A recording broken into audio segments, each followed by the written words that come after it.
Hello my dear chess friends and welcome to our video channel. Hope you enjoy our videos in past, and I also hope you will enjoy our future videos. Here I present the gameplay between Hikaru Nakamura and Shakhriyar Mamedyarov.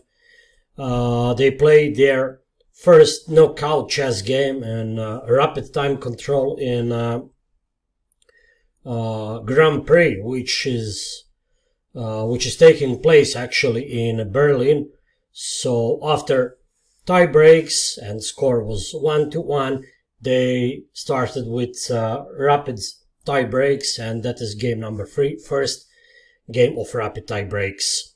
Hikaru led white pieces and he opened with knight f3, knight f6, and now after b3, Shak decided to go for d5.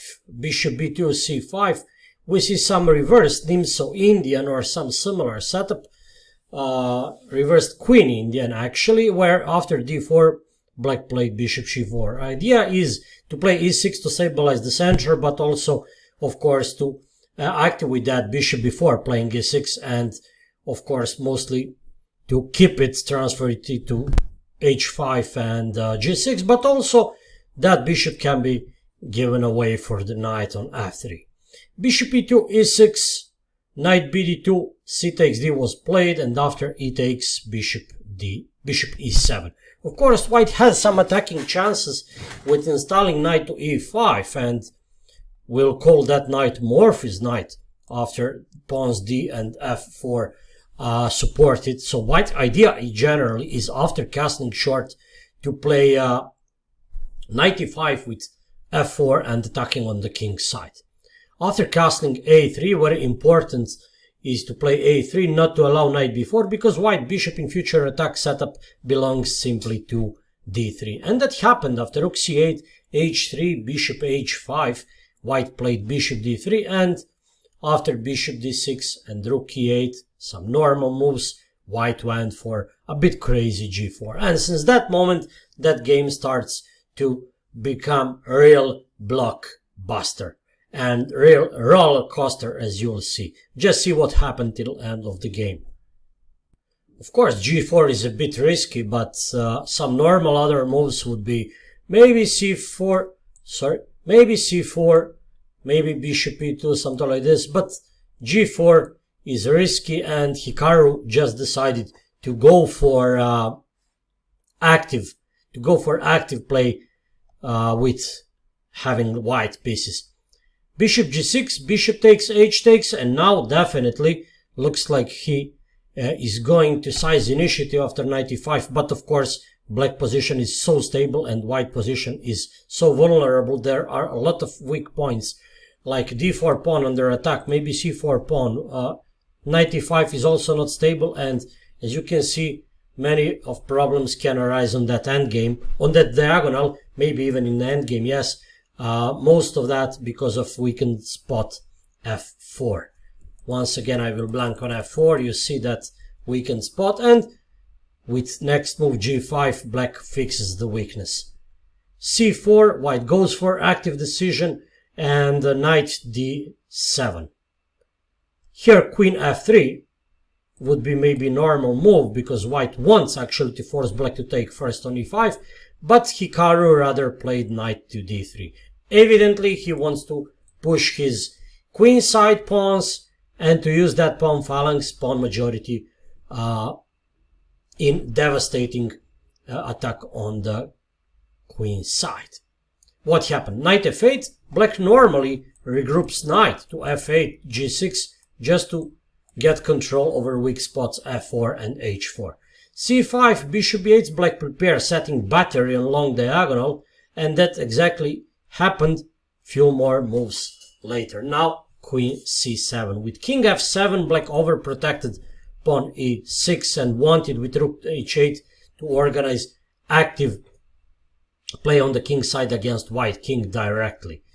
Queen c7, rook e3, and rook h8 was played. Rook a e1, all that looks normal. King f8, some prophylactic measure which was not needed at all, but okay. King f8, and now after queen e2, black decided to take. The question is, why not Rook e6. Well, Rook h3 may occur, and after Queen e2 right now, there can be Knight ce7, and looks like White will be in trouble here, because what to suggest, how to close diagonal, I don't know, maybe Rook d6, but then Rook e8, and looks like Black must be better here. Never mind, let's go back to see what happened in game. Queen e2 was played, Rook h3, Rook e6, King g8, Rook e8, and after taking Rook e3 was played. King g8, Rook e8 again, some repetition, and finally Mamedyarov decided with a reason to decline repetition and to play Rook h6. He keeps rooks on the board and he is ready to use some weaknesses, as I mentioned earlier, on long dark square diagonal. Having not knight on f3, game would be over after Queen h2 and Queen h1 mate. So maybe what Black can go for Rook h4 to try to deflect that knight. And that happened a bit later. b5. And now, crazy decision. Instantly played Knight a5, which is big mistake. Queen d7 should be played in order to win the game. What can happen now? Let's see. If b takes c6, Queen g4 with wasp mate.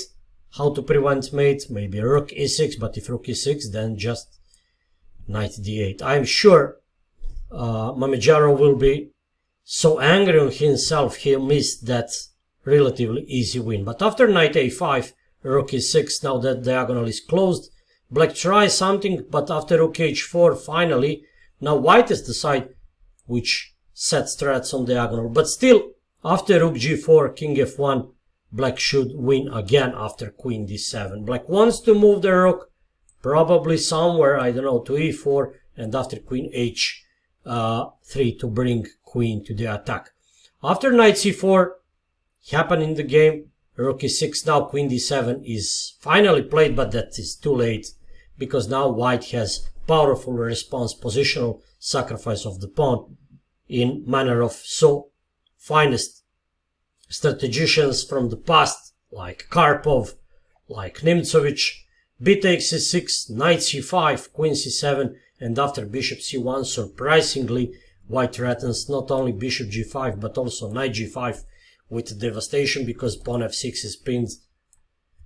It blocks 6th rank, so Knight g6 is protected, because Rook e6 does not attack that knight at this moment. After Queen h6, White just did devastating move, Queen f5. Rook is under attack, Rook cannot move. Even if Rook moves, there will be devastation after Bishop g5.